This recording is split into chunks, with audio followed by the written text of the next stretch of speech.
Bonjour à tous, en ce 17 octobre 2023, aujourd'hui on se retrouve pour un tout nouveau point météo et dans ce point météo on va parler de l'actualité pour les précipitations, notamment, excusez-moi avec toutes les trucs, notamment entre les Cévennes, la Méditerranée et dans l'ensemble également sur toute la France. Toute la France sera concernée par des précipitations intenses, en particulier du coup le sud. Actuellement, comme le voyez, l'épisode Cévenol dans un premier temps est en train de se mettre en place. Donc on retrouve ici des pluies continues modérées, donc entre Montpellier et Béziers, donc qui commencent à se mettre en place par aspiration depuis la mer. L'océan, enfin la mer Méditerranée qui reste extrêmement chaude, comme vous le voyez ici à 21 degrés, 21, 22 à 21 degrés. Hier elle était à 22 degrés, aujourd'hui 21, donc on a une baisse des températures assez franche de 0,5 degrés maintenue quand même. Enfin, on est quand même sur une belle baisse des températures au niveau de la mer, pour la température de la mer. Et donc, du coup, assez lié au front froid qui a traversé la France ce week-end en début de semaine, donc qui a atteint la mer Méditerranée. Donc la différence de température entre l'air et l'eau reste encore cependant très importante, et donc crée ici cette zone de pluie. Comme vous voyez, on voit bien les déplacements des cellules qui se forment ici sur la côte et qui se dirigent déjà vers les Cévennes. Pour l'instant, c'est en train de se mettre en place. Ça va continuer de se mettre en place en soirée et dans la nuit où ça va commencer à stagner sur les Cévennes. Donc on retrouve également quelques averses, donc des zones de développement d'averses assez fortes, donc au milieu de la mer Méditerranée, qui ne vont pas pour l'instant impacter le temps, mais c'est uniquement quand elles se retrouveront sur les côtes varoises en fin de semaine, les côtes varoises ou tout simplement toute la côte d'Azur et la Corse en fin de semaine, où ça pourra commencer à devenir assez ennuyeux. Vous voyez, il n'y a pas d'activité électrique malgré tout sur ces averses, donc ça peut prévoir que les orages seront quand même un petit peu plus faibles que prévu. Bon, c'est parti, on passe désormais aux précipitations, aux cartes de précipitation. Donc vous voyez, les petites averses sont là, avec également les résidus qui parviennent à l'intérieur des terres également. Et donc vous voyez ici le blocage, sur les Cévennes qui va se mettre en place à partir de cette nuit, et donc qui va durer donc dans un premier temps jusqu'à jeudi matin, et dans un second temps jusqu'à samedi. Alors les dates restent encore un peu compliquées, et je vais vous montrer un peu quand même les centres d'action juste après. Mais bon, on parle quand même de deux salves de cet épisode Cévenol. La première salve en Cévenol, la seconde plutôt en méditerranéen. Et le résultat de ces deux salves pourront former l'un des épisodes méditerranéens et Cévenol le plus puissant de ces dernières années. Et donc on attend au moins le plus puissant depuis 2020 pour les Cévennes, et depuis 2020 également du côté de la Côte d'Azur. Cependant, quelques dernières prévisions des modèles globaux, vous voyez quand même à certains moments du 400 mm il y a quelques jours. Donc ça laisse quand même à présager que ça pourrait être même le plus puissant jamais observé. Mais bon, pour l'instant, je préfère rester un petit peu sur mes gardes là-dessus. Mais bon, voilà.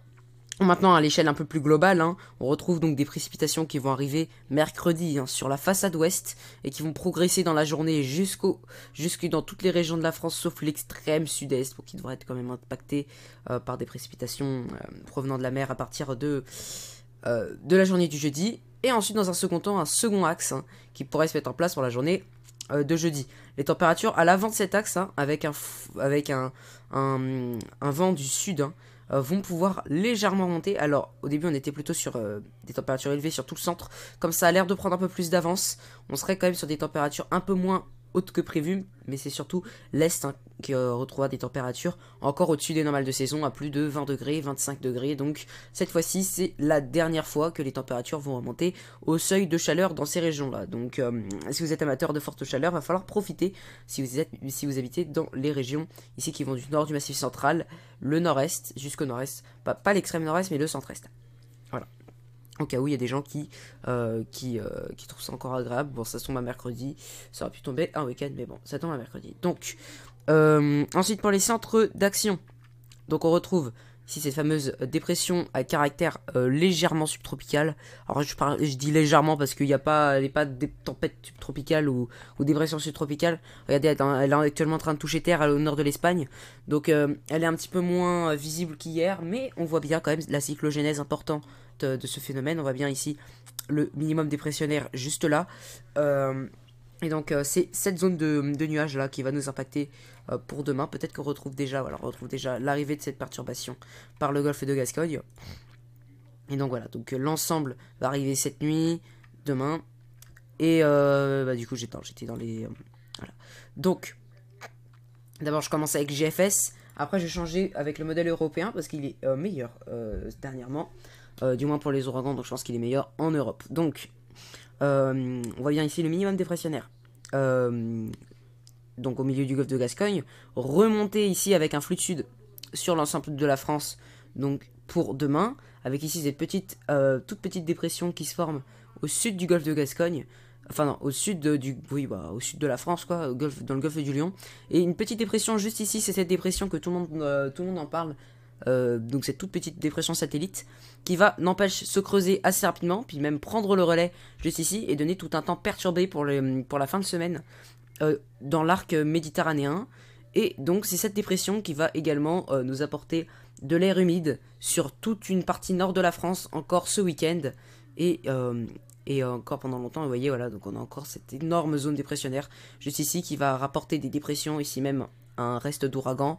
On sera servi avec un bon flux d'ouest. Vous voyez, assez longtemps. Le flux d'ouest va rester encore et encore. Bon, là, faut pas suivre vraiment à la lettre ce qu'il voit, parce que là, il voit quand même une tempête explosive. Faut pas suivre à la lettre. Hein. On est encore quand même à 300 heures. Donc voilà, on est quand même avec plusieurs défilés de perturbations, au moins jusqu'à la fin du mois, mais on aura le temps d'en revenir. Au niveau de la masse d'air, alors on a un anticyclone scandinave qui va se mettre en place donc pour la fin de semaine. Donc il était censé nous rapporter un air frais, un air froid même. Il y a une semaine de ça, les prévisions donnaient ça. Ça a changé, hein. Ça a bien changé. Il y avait encore des risques de neige il y a quelques jours, même si bon là pour le retour d'occlusion juste ici.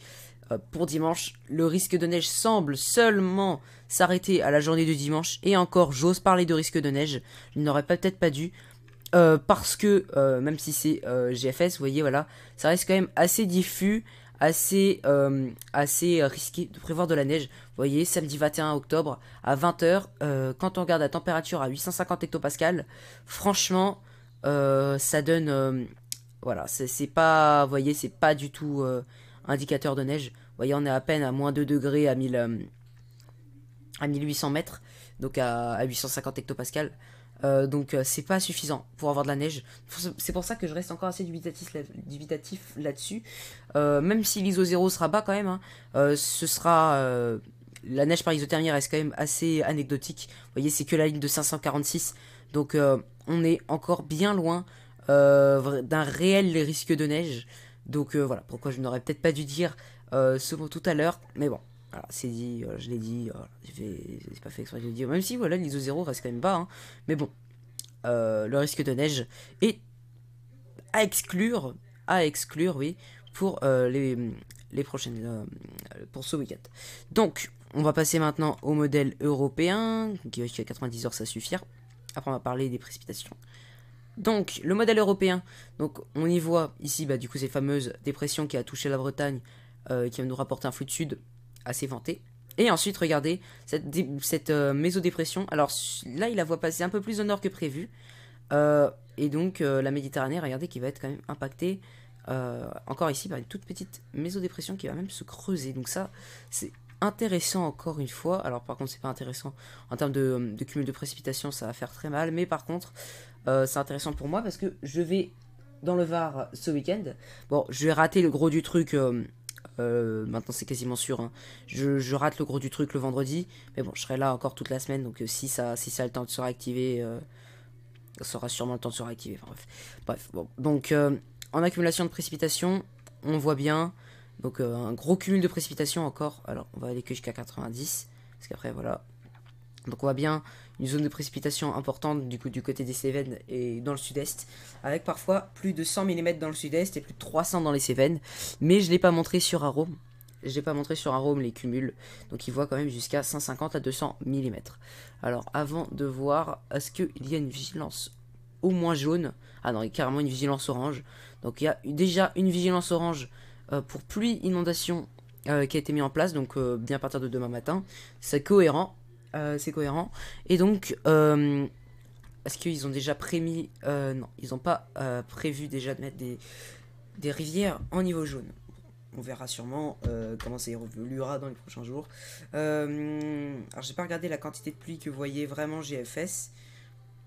Oui, GFS c'est quand même pas mal calmé sur les cumuls parce que il y a encore quelques heures il était complètement à l'ouest. Ah, ça c'est intéressant pour moi ça. Mardi 24, donc voilà, je serai dans le Var, donc ça c'est intéressant. Pour moi en tout cas, ça reste assez faible, donc ça reste... oula, toute la neige dans les Alpes. Vous voyez, voilà, les perturbations devraient se succéder les unes après les autres. Et donc, la France va être bien arrosée donc dans les prochains jours. Bon, là, ça reste assez homogène parce que les épisodes méditerranéens Zemnol ont été légèrement revus à la baisse dans ces derniers jours. Mais donc c'est un peu plus homogène sur l'ensemble de la France, malgré tout que entre 120 et 140 mm, ça reste quand même exceptionnel, 120 à 180 mm, voilà. Donc les niveaux des rivières et des fleuves risquent d'être en hausse dans les prochains jours. Mais bon, d'un certain côté, tant mieux, ça va un peu remplir les nappes phréatiques. Je dis bien un peu parce que toutes ces précipitations qui arrivent d'un coup, c'est pas bon quand même. Les sols sont assez imperméabilisés par la sécheresse. Et donc, l'eau va ruisseler plus que ce qu'elle devrait. Et donc, va mécaniquement faire monter plus le niveau des rivières. Donc, voilà, c'est un mal pour un bien. J'ose dire bien quand même, parce que bon, toutes ces précipitations, ça va quand même remplir les nappes phréatiques. Hein. On n'est pas sur quelque chose de gravissime.